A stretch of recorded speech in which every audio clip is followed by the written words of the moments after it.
దేవుని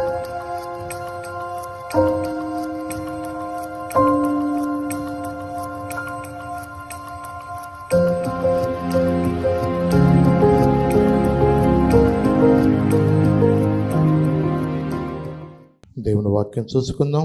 నిర్గమకాండము 14వ అధ్యాయము 11వ వచనం నుంచి 14వ వచనం వరకు నాకు మైక్లో చదివి సహాయం చేయను. అంతట వారు మోషేతో, ఐగుప్తులో సమాధులు లేవని ఈ అరణ్యములో చచ్చుటకు మమ్మను రప్పించితివా? మమ్మను ఐగుప్తులో నుండి బయటికి రప్పించి మమ్మను ఇట్లు చేయనేలా? మా జోలికి రావద్దు, ఐగుప్తులకు దాసులు మొగుదుమని ఐగుప్తులో మేము నీతో చెప్పిన మాట ఇదే కదా. మేము ఈ అరణ్యమందు చచ్చుట కంటే ఐగుప్తులకు దాసుల మగటియే మేలని చెప్పిరి. అందుకు మోషే, భయపడకుడి, యెహోవా మీకు నేడు కలుగజేయు రక్షణను, యెహోవా మీకు నేడు చేయు కలుగజేయు రక్షణను మీరు ఊరక నిలుచుండి చూడుడి. మీరు నేడు చూచిన ఐగుప్తీలను ఇక మీదట మరి ఎన్నడను చూడరు. యెహోవా మీ పక్షమున యుద్ధము చేయను, మీరు ఊరకయే ఉండవలనని ప్రజలతో చెప్పాను. చాలు చూడండి, ఇక్కడ వాక్య భాగంలో మనం గమనించినట్లయితే దేవుడు తన ప్రజలైన ఇశ్రాయేలు ప్రజలను ఆయన వాగ్దాన దేశముకు నడిపించడానికి ఐగుప్తు నుండి దేవుడు మోషేని ఏర్పరచుకుని వారిని నడిపించుతూ ఉన్నాడు.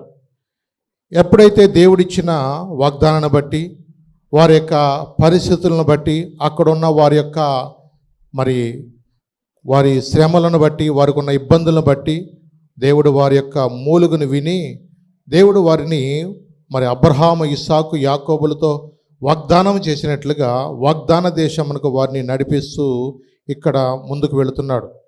ఇక్కడ మనం గమనించినట్లయితే ఇశ్రాయేలు ప్రజలు ఆ దినమందు మోషేకు వ్యతిరేకంగా మాట్లాడుతున్నారు. ఇక్కడ మోషేతో వాళ్ళు అంటున్నారు, అక్కడ ఐగుప్తులో సమాధులు లేవని ఈ అరణ్యంలో చొచ్చుటకు మమ్మల్ని రప్పించిదేవా? మమ్మల్ని ఐగుప్తులో నుండి బయటకు రప్పించి మమ్మల్ని ఇట్లు చేయనేలా? మా జోలికి రావద్దు, ఐగుప్తీలకు దాసుల మగుదని ఐగుప్తులో మేము నీతో చెప్పిన మాట ఇదే కదా. మేము ఈ అరణ్యమందు చచ్చుట కంటే ఐగుప్తీయులకు దాసుల మగుటియే మేలని చెప్పిరి. ఇక్కడ మోషే మీద వాళ్ళు సణుగుతూ ఉన్నారు. ఏమన్నాడు? ఐగుప్తులో సమాధులు లేవని మమ్మల్ని ఇక్కడ దాకా తీసుకొచ్చావా? మేము ముందే చెప్పాం కదా, మేము అక్కడ ఉన్నప్పుడే మీతో చెప్పాం కదా, అక్కడ మేము అరణ్యములో మేము చనిపోవాలి, మేము రామని ముందే చెప్పాం కదా, మమ్మల్ని ఎందుకు ఇక్కడ తీసుకొచ్చావని వాళ్ళు మోషే మీద వాళ్ళు అక్కడ సణుగుతూ ఉన్నారు. నిజమే, ఎందుకంటే దేవుడు ఒక వ్యక్తిని నడిపించేది చనిపోటకు కాదు దేవుడు. అలాగే దేవుని యొక్క సన్నిధికి మనందరం నడిపించింది నువ్వు ఈ లోకం సంబంధంగా నువ్వు చనిపోవటానికి కాదు. ఈ లోకంలో మనుషులు అన్నాక మనము చనిపోవలసిందే. ఎప్పుడు? మన ఆయుష్కాలం సుమారు 70 సంవత్సరాలు, 80 సంవత్సరాలు. మోషే గారు 90 కీర్తనలు చెప్పినట్లుగా. ఒకవేళ అంతకన్నా దేవుడు ఆయుష్కాలం కూడా ఇవ్వచ్చు. 100 సంవత్సరాలు కూడా బ్రతికిన వాళ్ళు చాలా ఉంటూ ఉన్నారు. అలాగే మనము దేవుని యొక్క బిడ్డలుగా దేవుని యొక్క సన్నిధికి వచ్చింది మనం ఎవరం కూడా చనిపోవటానికి కాదు. దేవుని ఉద్దేశం ఏంటంటే నువ్వు ఎప్పుడు చనిపోయినా కానీ దేవుని యొక్క రాజ్యములో మనమందరము కూడా యుగ యుగాలు దేవుని రాజ్యంలో ఉండాలని దేవుని యొక్క ఆలోచన. ఎంతకాలం అంట? యుగ యుగాలు దేవుని రాజ్యములో మనం ఉండాలని దేవుని యొక్క చిత్తం.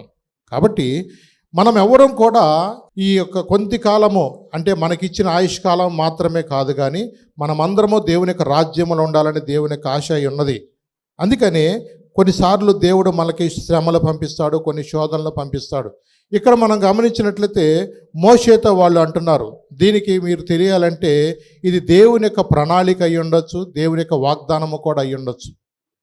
అవును, ఎందుకంటే ఇది దేవుడిచ్చిన వాగ్దానమే. అబ్రహాంకి ఇచ్చాడో వాగ్దానం లేదో చెప్పండి. అబ్రహాంకు దేవుడు ఇచ్చాడు, వాగ్దానం ఇచ్చాడు. మరి అబ్రహాం యొక్క వాగ్దానం ప్రకారం ఈ ప్రణాళిక దేవుడు నెరవేరుస్తున్నాడు. కొన్నిసార్లు అనుకుంటాం మనము, అసలు నా జీవితం గురించి మొత్తం అయిపోయిందో స్క్రిప్ట్ అనుకుంటాం. నిజమే, ఎందుకంటే మనం జీవితంలో దేవుడు ఏమై అనుకున్నాడో ఆయన తప్పకుండా చేస్తాడు మన జీవితంలో. అందుకని ఆయన ఏర్పాటులోనే దేవుడు మనల్ని నడిపిస్తాడు, ఆయన ఏర్పాటులోనే మన బలపరుస్తాడు, ఆయన ఏర్పాటులోనే అన్ని విషయాల్లో కొన్ని శ్రమలు కూడా దేవుడు పంపిస్తూ ఉంటాడు. ఇక మనం ఏంటంటే నిమిత్త మాత్రమేమో అనిపిస్తుంది కొన్నిసార్లు. ఇదంతా దేవుడు మన ఎడల ఆయన యొక్క ప్రణాళిక ఏమో అని కూడా మనకు అర్థమవుతూ ఉంటుంది. అందుకని అబ్రహాంతో దేవుడు ఏం చెప్పాడు? ఆదికాండము 15వ అధ్యాయము 13-14 వచ్చిన చదువు. ఆయన నీ సంతతి వారు తమది కాని పరదేశమందు నివసించి ఆ దేశపు వారికి దాసులుగా నుందురు. ఆ దేశం వారికి దాసులుగా ఉందురు. వారు 400 ఏండ్లు వీరిని శ్రమ పెట్టుదురు. వీరు ఎవరికి దాసులవుదురో ఆ జనమునకు నేనే తీర్పు తీర్చుదును. తరువాత వారు మిక్కిలి ఆస్తితో బయలుదేరి వచ్చేదరు. చూడండి, ఇక్కడ మనం గమనించినట్లయితే దేవుడు ముందుగానే చెప్తున్నాడు. ఎప్పుడు? అబ్రహాంకి అసలు పిల్లలు పుట్టినప్పటికి పిల్లలు పుట్ల అబ్రహాముకు పిల్లలు పుట్టకముందే దేవుడు అన్నాడు తెలుసా, నేను నీ సంతానమును ఎక్కడికి పంపిస్తానన్నాడు? ఐగుప్తుకు నేను వాళ్ళని దాసులుగా వారికి పంపిస్తాను.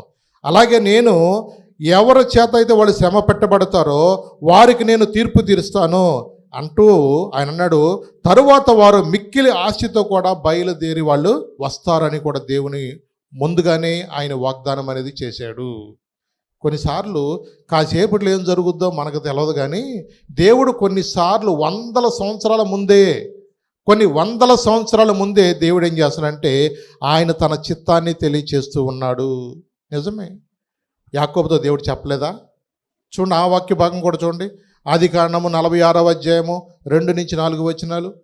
అప్పుడు రాత్రి దర్శనమందు దేవుడు యాకోబు అని ఇశ్రాయేలును పిలిచెను. అందుకతడు చిత్తము ప్రభువా ఆయన నేనే దేవుడను నీ తండ్రి దేవుడను.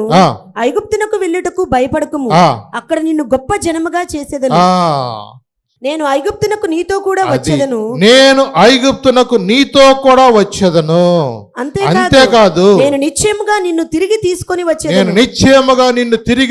వచ్చేదను. యోసేపు నీ కన్నుల మీద తన చెయ్యి ఉంచునని సెలవీయగా అది నిశ్చయముగా నేను నీతో ఉంటాను, ఐగుప్తు కూడా నేను వస్తాను అన్నాడు దేవుడు. అబ్రహాముతో చెప్పాడు దేవుడు. ఇస్సాకు దేవుడు వాగ్దానం ఇచ్చాడు. యాకోబుతో కూడా దేవుడు వాగ్దానం ఇచ్చాడు. అంటే కొన్నిసార్లు దేవుడు బలపరచడానికి 1-2-3 సార్లు కూడా ఆయన ఏం చేస్తాడంటే కొన్ని వాగ్దానాలు దేవుడు ఇస్తాడు. ఆయన వాక్యం ద్వారా మనతో మాట్లాడతాడు.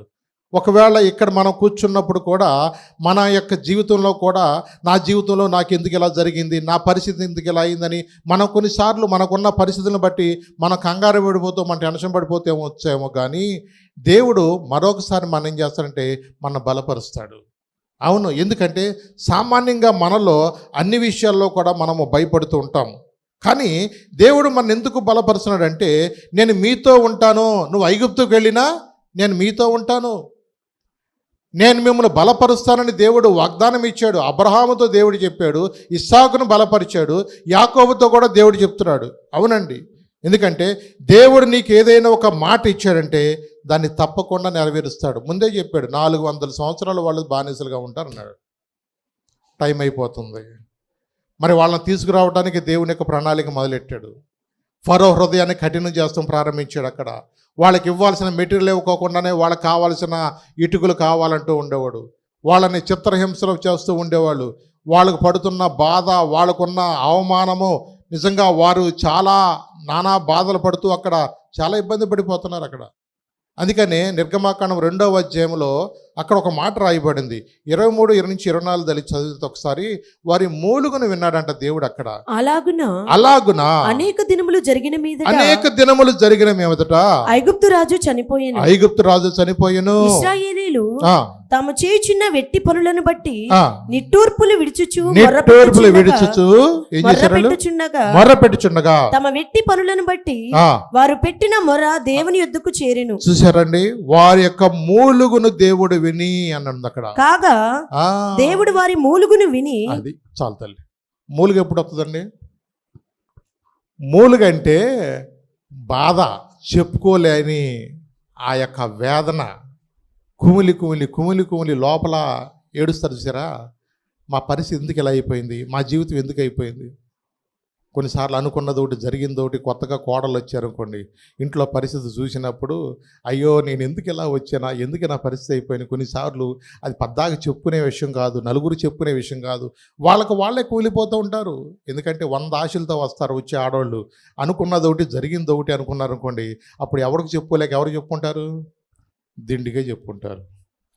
ఎవరికి చెప్పుకోలేరు. ఆ మూలుగు ఇశ్రాయేలు పరిస్థితి కూడా అలా అయిపోయింది. పోక చెక్కలో పడిన చెక్కలాగా వాళ్ళు ఏమీ చేయలేని పరిస్థితి అయిపోయింది. వాళ్ళ జీవితంలో ఎందుకు మా పరిస్థితి ఇలా అయిపోయింది, మా బ్రతుకులు ఎందుకు ఇలా అయిపోయినాయి. చూడండి, వాళ్ళు ఎంతగానో నిజంగా ఆ దినాల్లో చక్కగా సమృద్ధిగా వాళ్ళు ఉన్నారు. హెబ్రీ స్త్రీలు కూడా చాలా చురుకైన వారుగా ఉండి వాళ్ళ సంతానము కూడా దేవుడు బహుగా విస్తరించాడు. అక్కడ వాళ్ళ లైఫ్ సెట్ అనుకున్నారు, అక్కడే మొదలైంది. కొన్నిసార్లు మనం కూడా అలాగే అనుకోవచ్చు, ఇక నా జీవితంలో బాధ లేదు అనుకుంటాం, కానీ కొన్నిసార్లు అప్పుడే కొన్ని ఇబ్బందులు వచ్చి పడుతూ ఉంటాయి. అవునండి, అందుకనే ఈ వీళ్ళతోటి కూడా దేవుడిచ్చిన వాగ్దానాన్ని బట్టి దేవుడు వారిని నడిపిస్తూ ఉన్నాడు. ఇక్కడ నిర్గమాకాండం 12వ అధ్యాయానికి రండి, 36 నుంచి 37 చూద్దాం.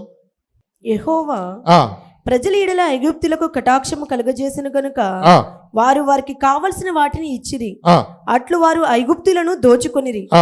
అప్పుడు ఇశ్రాయేలీలు రామసేసు నుండి సుక్కోతుకు ప్రయాణమైపోయిరి. వారి పిల్లలు గాక కాల్బలము 6 లక్షల. కాల్బలము ఎంతమంది? 6 లక్షల మంది అన్నాడు ఇక్కడ. అంటే దేవుడు వాగ్దానం ఇచ్చినట్లుగా బంగారం వాళ్ళకి ఇప్పించాడు. బంగారం వాళ్ళు దేవుడు ఇప్పించాడు. ఎలా ఇప్పించాడు? వీళ్ళని వెట్టి చాకిరితో వాళ్ళు ఇబ్బంది పెట్టారు. అక్కడ వాళ్ళకి ఆదాయం లేకోకుండా, డబ్బులు ఇవ్వకోకుండా, ఆహారం ఇవ్వకుండా, వాళ్ళకి అక్కడ ఫెసిలిటీస్ అంటూ ఏమి ఇవ్వకోకుండా వాళ్ళని వెట్టి చాకిరితో వాళ్ళని ఇబ్బంది పెట్టినప్పుడు దేవుడు అదంతా ముందే చూసి వాళ్ళకి ఐగుప్తీయులకి మంచి మనసు వచ్చేటట్టుగా దేవుడు వారికి ఆ యొక్క మనసు ఇచ్చి వాళ్ళు వెళుతున్న సమయంలో వారికి ఏం చేశారంట? బంగారాన్ని ఇచ్చేటట్టు చేశారంట. 36లో ఉంది, యెహోవా ప్రజల ఎడల ఐగుప్తీయులకు కటాక్షము కలుగు చేసిన కనుక వారు వారికి కావలసిన వాటిని ఇచ్చిరి, అట్లు వారు ఐగుప్తులను ఏం చేశారు? వాళ్ళు దోచుకున్నారు. దేవుడు ముందే చెప్పాడు, అబ్రహాంతో చెప్పాడు. దేవుడు ఏదైనా మాట ఇచ్చాడంటే ఆ మాట ఏం చేస్తాడు? దేవుడు తప్పకోకుండా నెరవేరుస్తాడు. అవునండి, ఎంతమంది వెళ్ళారంటండి రిటర్న్ వచ్చేటప్పుడు? 6 లక్షల మంది వీరులు అని ఉంది అక్కడ. ఎంతమంది? 6 లక్షల మంది వీరులు. అంటే సైన్యం. సైన్యం ఎక్కువ ఉంటుందా, ప్రజలు ఎక్కువ ఉంటారా? ప్రజలే ఎక్కువ ఉంటారు కదా. ఇంచుమించు వీళ్ళకి చాలా రెట్లు ప్రజలే ఎక్కువ మంది ఉంటారు. మరి వెళ్ళింది ఎంతమందో తెలుసా? 70 మంది. ఎంతమంది వీళ్ళు? 70 మంది వాళ్ళు అక్కడికి వెళితే ఎంతమంది బయలుదేరారు? 6 లక్షల వీరులు అంటే దగ్గర దగ్గర 60 లక్షల మంది ప్రజలు వచ్చి ఉంటారు వీళ్ళు. అంటే చూడండి ఎంతగా అంటే వాళ్ళు దేవుడు బహుగా వారిని విస్తరింపజేశాడు. నిజమే, అందుకని అన్నాడు, అబ్రహామా నీ చేతనైతే నువ్వు లెక్కెట్టు ఆకాశ నక్షత్రాలను అన్నాడు. ఇసుగురే నువ్వు లెక్కెట్టు. ఇంచుమించు 430 సంవత్సరాలు అక్కడ ఉన్నారు. ఎన్ని సంవత్సరాలు వాళ్ళు? 430 సంవత్సరాలు. మీరు కిందకి వెళితే 40వ వచనం చదవండి, మీకు తెలుస్తుంది అక్కడ. ఇశ్రాయేలు ఐగుప్తులో నివసించిన కాలము 430 సంవత్సరాలు. అది ఎన్ని సంవత్సరాలు అంటండి? 430 సంవత్సరాలు. ఇంచుమించుగా అబ్రహాంతో దేవుడు 15వ అధ్యాయంలో చెప్పాడు 400 సంవత్సరాలు వాళ్ళు బానిసలుగా అక్కడ ఉంటారని చెప్పాడు. అలాగే వాళ్ళు పడుతున్న బాధను చూశాడు, వారి యొక్క వేదన చూశాడు, వారి మూలుగును దేవుడు విని దేవుడు ఏం చేశాడంటే మోషేని పిలిపించుకున్నాడు. ఇది కూడా దేవుని ప్రణాళికే. మరి ఆ దినాల్లో ఫరో మగపిల్లలు పుట్టిన వాళ్ళందరూ కూడా చంపేస్తున్నప్పుడు మోషేను దేవుడు బ్రతికించలేదా? బ్రతికించడం మాత్రమే కాదు, ఏ ఫరో అయితే ఈ ఆజ్ఞని జారీ చేశాడో ఆ ఇంట్లోనే బ్రతికేటట్టుగా మోషేని అక్కడ పంపించలేదా? 40 సంవత్సరాలు మోషే అక్కడ రాజరికముగా మరి అలాంటి నాలెడ్జ్ కలిగి రాజరికపు అన్నీ కూడా నేర్చుకోలేదు అక్కడ. ఇవన్నీ దేవుని ప్రణాళిక కాదా? దేవుడు అక్కడి నుంచి మళ్ళా 40 సంవత్సరాలు అరణ్యములోకి వచ్చేయటానికి, ఇత్రో వాళ్ళ మామగారి మందలు మేపటానికి ఇది దేవుని ప్రణాళిక కాదా? అక్కడి నుంచి మళ్ళా 40 సంవత్సరాలు దేవుడు తన ప్రజలను, ఇశ్రాయేలు ప్రజలు నడిపించడానికి మోషేని మళ్ళా తీసుకురావడం దేవుని ప్రణాళిక కాదా? కొన్నిసార్లు అనిపిస్తూ ఉంటుంది, దేవుడు ఎంత ఆలోచన కలిగి ఉంటాడా ఒక వ్యక్తి విషయంలో అనిపిస్తూ ఉంటుంది. మోషేనే కాదండి, ఇక్కడున్న మనందరి విషయాల్లో కూడా, అందరి విషయాల్లో కూడా దేవుని యొక్క ప్రణాళిక అనేది తప్పకోకుండా నెరవేరుస్తాడు. నేను ఎలా అనుకోలేదా, ఇలా జరిగిందేమో అనుకో. దేవుడు తన చిత్తాన్ని ఎప్పుడూ కూడా నెరవేర్చే దేవుడు. నీ శ్రమను చూసిన దేవుడు, నీ కన్నీటిని చూసే దేవుడు, నీ అప్పులను చూసిన దేవుడు, నీ అనారోగ్యాన్ని చూసిన దేవుడు, నీకున్న వేదన, నీకున్న కృంగుబాటు కూడా దేవుడు చూసిన దేవుడే. ఆయన నిన్ను ప్రతి విషయంలో కూడా ఆయన నిన్ను చూస్తున్నాడు. ఆయన ఉద్దేశం ఏంటో తెలుసా? ఇప్పుడైనా మీరు ఉపవాసం ఉండి కన్నీరు విడుస్తూ మనస్ఫూర్తిగా ప్రార్థన చేస్తారేమో అని యోవేలు భక్తుడు చెప్తాడు. అది ఎప్పుడు? కనీసం ఇప్పుడైనా. ఇన్ని మూలుగులు విన్నా దేవుడు, నా మూలుగు కూడా దేవుడు వింటాడు, నా కన్నీటిని కూడా దేవుడు చూస్తాడు, నా ఇబ్బందులు ఆయన ఎరిగి ఉన్నాడు. నేను ఇల్లు కట్టుకోలేకపోతున్నాను, నా అప్పులు ఇలాగుండిపోయినాయి, నా పిల్లలు సరిగ్గా ఇంకా సెటిల్ అవ్వలేదు, వారికి వివాహాలు చేయలేకపోతున్నాను, వాళ్ళకి మంచి జాబ్స్ లేవు, నా జీవితంలో ఎలాగ అనుకుంటే కొన్నిసార్లు మనం మానసికంగా కుంగిపోవచ్చు. పెద్దోళ్ళకి అనేవాళ్ళు, అడగందే అమ్మ కూడా అన్నం పెట్టదంట. చూడండి, కొన్నిసార్లు అమ్మ అన్నం పెట్టకపోవచ్చేమో, కానీ దేవుని సన్నిధిలో ఆయన నిజంగా నీ మూలుగుని వినే దేవుడు. నువ్వెప్పుడైతే దేవుని సన్నిధికి హృదయం అంతటితో దేవుని సన్నిధికి వచ్చి ప్రార్థన చేస్తే దేవుడు తప్పకుండా మన ప్రార్థనలు ఇస్తాడు. మత్తయి సువార్త 7వ అధ్యాయంలో 7-8 వచనాలు అక్కడ యేసు ప్రభువే చెప్తున్న మాటలు మీరు చూడండి కావాలంటే. అడుగుడి మీకు ఇవ్వబడును, వెదకుడి మీకు దొరుకును, తట్టుడి మీకు తీయబడును, అడుగు ప్రతివాడును పొందును, అడుగు ప్రతివాడు కూడా పొందుకుంటాడు, వెదుకువానికి దొరకును, వెదుకువానికి కూడా దొరుకుతుంది, తట్టువానికి తీయబడును.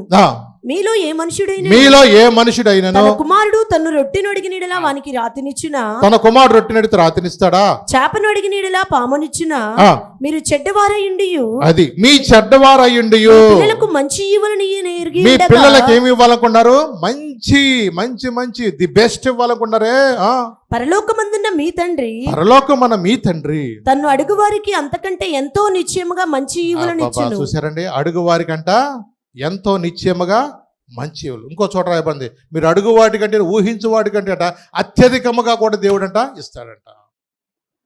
నిజమే, మన ఊహకు అందదండి దేవుడు ఇచ్చేది. మన చెయ్యి చాలా చిన్నదండి, ఏ చెయ్యి చాలా పెద్దది.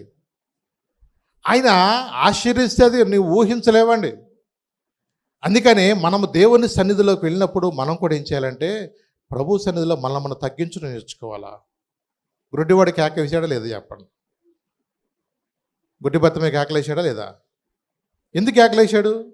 ఆయన గనక దాటిపోతే నా జీవితం మళ్ళా అంధకారం అయిపోతుంది, ఆయన గనక వెళ్ళిపోతే నా బ్రతుకు ఇంతే అనుకునే వాడికి అర్థమైపోయింది.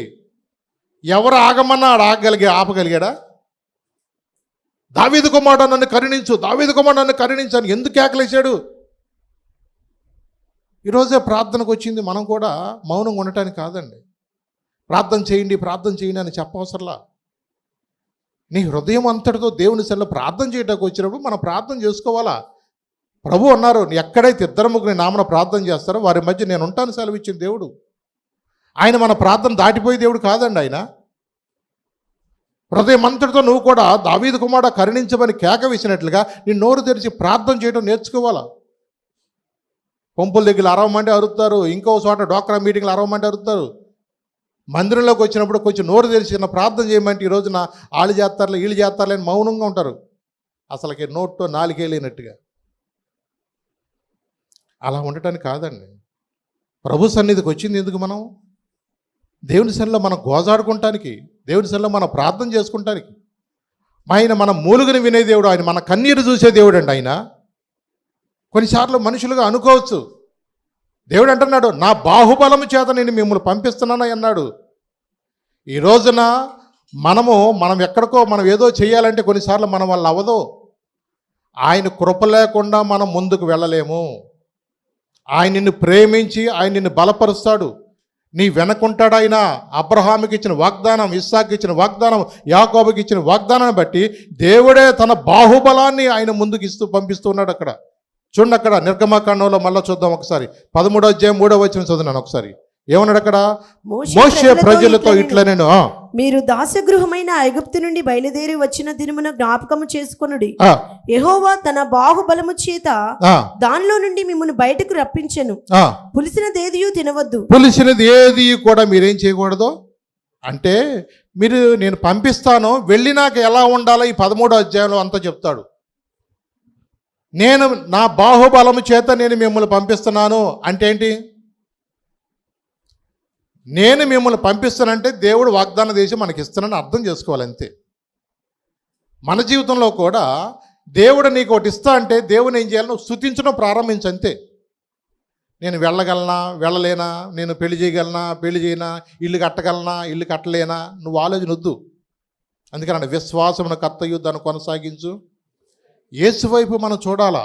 ఎందుకంటే నీకు ఒకసారి మాట ఇచ్చాడంటే ఆ మాట నెరవేర్చడానికి ఆయన కట్టుబడి ఉంటాడు. ఆయన ఎలా చేస్తాడో కొన్నిసార్లు నీ ఊహకే అందదు.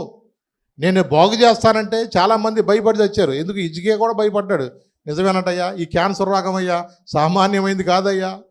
నిజమే, నువ్వు ప్రార్థన చేసావు కదా, కన్నీటితో ప్రార్థన చేసావు కదా.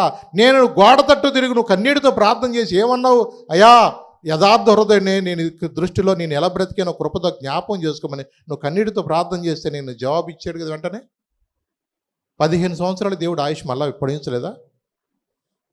చూడండి, కొన్నిసార్లు మనం అడగకే పొందలేకపోతున్నాం. కన్నీటితో మన ప్రార్థన చేయటం నేర్చుకోవాలి. మరి మందిరానికి వచ్చి మన ప్రార్థన చేయకపోవటం అది మన బలహీనత అంతే. యెహోవా మీకు దొరుకు కాలమంది మీరు ఆయన వెదకండి, ఆయన సమీపంలో ఉండగా మీరు ఆయన ఏం చేయాలా, వేడుకోవాలి. మనం ప్రార్థన చేయడానికి వచ్చాం. కొన్నిసార్లు ఇశ్రాయేలు ప్రజలుగా వాళ్ళు అనుకోవచ్చు, ఒకవేళ మా సొంత శక్తితో మేము వెళ్ళిపోతామేమో అనుకోవచ్చు. లేదండి, దేవుడు అంటాడు నా బాహుబలము చేత నేను మిమ్మల్ని పంపిస్తున్నాను అంటున్నాడు. అక్కడ ఎలా పంపించాడు అనుకున్నారు? చూడండి, మళ్ళా కొంచెం ముందుకు వెళితే అక్కడ నిర్గమకాండం 13వ అధ్యాయంలో 21, 22 వచ్చిన చదువునన్నా. వారు పగలు రాత్రియు ప్రయాణము చేయనట్లుగా యెహోవా త్రోవలో వారిని నడిపించుటకై పగటి వేళ మేఘస్తంభములోను వారికి వెలిగించుటకు రాత్రి వేళ అగ్నిస్తంభములోను ఉండి వారికి ముందుగా నడుచుచూ వచ్చెను. ఆయన పగటి వేళ మేఘస్తంభమునైనను రాత్రి వేళ అగ్నిస్తంభమునైనను ప్రజల ఎదుట నుండి తొలగింపలేదు. డే అండ్ నైట్ ట్రావెలింగ్ చేశారండి వాళ్ళు. దేవుడు కేవలం తన బాహుబలము చేత ఆయన వారిని నడిపిస్తున్నాడు. వారికి ముందున్నాడు, వారికి వెనుక ఉన్నాడు. ఈ రోజున నీకుతో ఉంటాడు ఆయన, నీలో ఉంటానని చెప్పాడు ఆయన. మాట ఇచ్చిన దేవుడు నెరవేర్చే దేవుడు అండి ఆయన. నేను విడువను ఎడబాయను నిబ్బరమ కలిగి ధైర్యం ఉండమని చెప్పిన దేవుడు అండి ఆయన.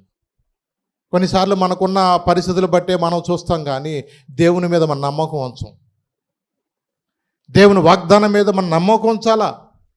ఏమండి, నేను జనవరి 1 తీసుకున్నానండి, వాగ్దానం నా పట్ల నెరవేర్చలేదండి, ఎందుకండి నన్ను మోసం చేస్తున్నారు అని అనుకోవచ్చు మీరు.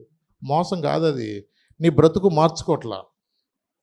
వాగ్దానం కరెక్టే, వాగ్దానం అనేది దేవుడు నెరవేరుస్తాడు. దానికి తగినట్లుగా నీ బ్రతుకు ఉండాలి, అది గుర్తుంచుకో. దేవుని వాగ్దానం అబ్రహాముకి దేవుడు ఇచ్చాడు, వెంటనే ఎందుకు నెరవేరలేదు అనుకున్నారు? వచ్చాడు, నా సన్నిధిలో నువ్వు నిందారహితుడిగుండు అన్నాడు. నాకు వాగ్దానం ఇచ్చావుగా నా పిల్లల్ని ఇవ్వలేదు, కానీ నువ్వు ఇట్లాంటివి మాట్లాడొద్దు. నువ్వు ఎలా ఉండాలా? నేను చెప్పినట్టుగా ఉన్నావా? వాగ్దానము అది నెరవేర్టానికి సిద్ధంగా ఉంది, కానీ అది నీ హృదయం అనేది యథార్థంగా లేదు. నీ హృదయాంతరంగంలో దేవుని వాగ్దానం నెరవేర్చడానికి నిన్ను సిద్ధపరచుకునే మెట్లో నీవు లేవు. మరి వాగ్దానాలు అలాగే ఉంటాయి నీకోసం, అలాగే ఆగిపోయినాయి ఎన్ని కూడా. వాగ్దానం నెరవేర్చబడాలంటే దానికి తగినట్లుగా నువ్వేం చేయాలి చెప్పండి? నీ జీవితాన్ని మార్చుకోవాలి. ఇప్పుడు లారీ రావాలన్న ఊళ్ళోకి రోడ్డు లేకపోతే లారీ వచ్చుద్దా? ఏం చేయాలా? దానికి కావాల్సిన ఏర్పాట్లు చేసుకుంటే ఆ లారీ మన ఇంటి దాకా వచ్చి దానికి అవసరమైతే అది అన్ని సరుకు అక్కడ పడేసి వెళ్తాయి. దానికి సరైన మార్గమే లేకోకుండా లారీ రావాలి దించు అంటే అది ఎక్కడ దిగుతాయి? దానికి నువ్వు మార్గాన్ని సరళం చేసుకోవాలా. దేవుని సెలను గోజాడాలా. ప్రభువా, ఎందుకు నా జీవితంలో ఎందుకు వాగ్దానం నెరవేర్చబడకోకుండా ఇలా ఆలస్యమాట కారణం ఏంటని నీవు గోని పట్టుకొని హన్నాలాగా ప్రార్థించే వ్యక్తిగా నీవు ఉండాలా. అవునండి, ఈ రోజున మనం కొన్నిసార్లు అనుకోవచ్చు, దేవుని కార్యాలు జరగపోటాకి దేవుడు నన్ను విడిచిపెట్టేసాడేమో అనుకుంటారు కొన్నిసార్లు. దావీదు కూడా అట్టగా అనుకున్నాడండి. మీరే కాదు, దావీదు తన జీవితంలో కూడా చూడండి, 22వ కీర్తన చూడండి, మొదటి 2 వచనాలకు చదువునాను.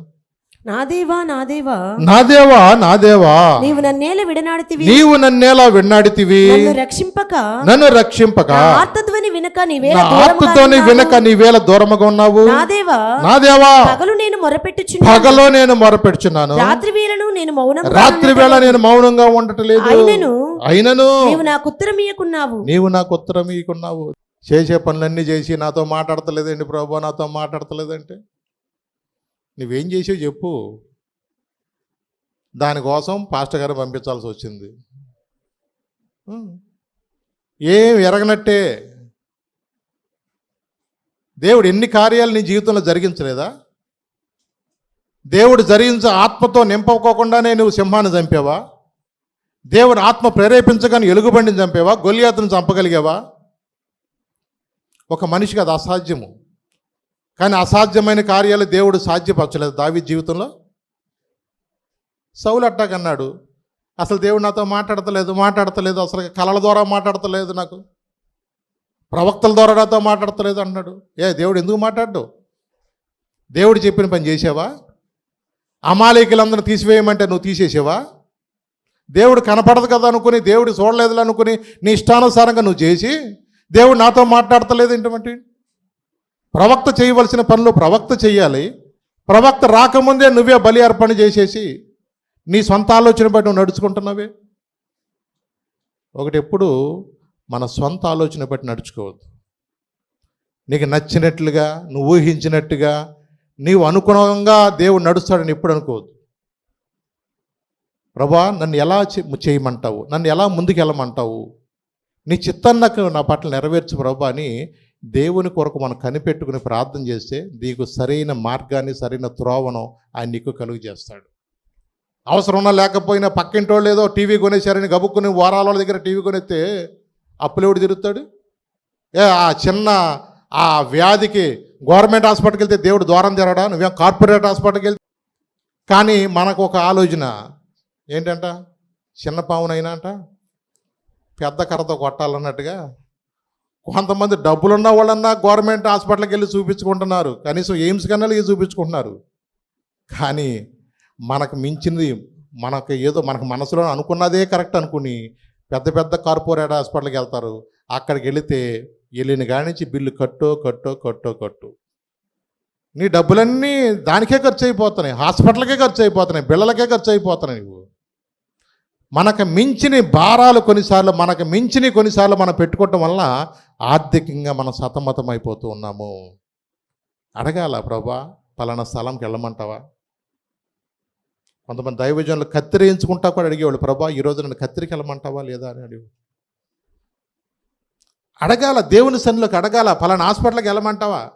ఎందుకు ఇలా అవుతుంది, నా పరిస్థితి ఎందుకు ఇలా అయిపోతుంది? దేవుడు విడిచిపెట్టాడు అనుకున్నారా? దేవుడు విడిచిపెట్టలా, నువ్వే దేవుని విడిచిపెట్టేసావు. దేవుని విడిచిపెట్టేసావు అనుకున్నావేమో, దేవుడు నిన్ను విడిచిపెట్టలా, నువ్వే దేవుని విడిచిపెట్టావు. నీకు నచ్చినట్లుగా నీ జీవితాన్ని కొనసాగించుకుంటున్నావు. అన్నీ బాగుంటేనేమో లోకమే సంతోషం అనుకుంటూ, బంధువులే నాకు సర్వస్వం అనుకుంటూ, లోక సంబంధమైన ఆచారాలే ముఖ్యం అనుకుంటూ దేవునికి దూరం వెళ్ళిపోయింది నీ జీవితంలో. దేవుడు ఎప్పుడు దూరం అవడో, మనమే దేవునికి దూరం అయిపోతున్నాం. మనం ఎప్పుడైతే దేవునికి దూరం అయిపోయామో దయ్యానికి దగ్గరగా వచ్చేస్తున్నాడు. ఆడికి పిలవసరలా, ఆడికి వెల్కమ్ చెప్పవసరలా.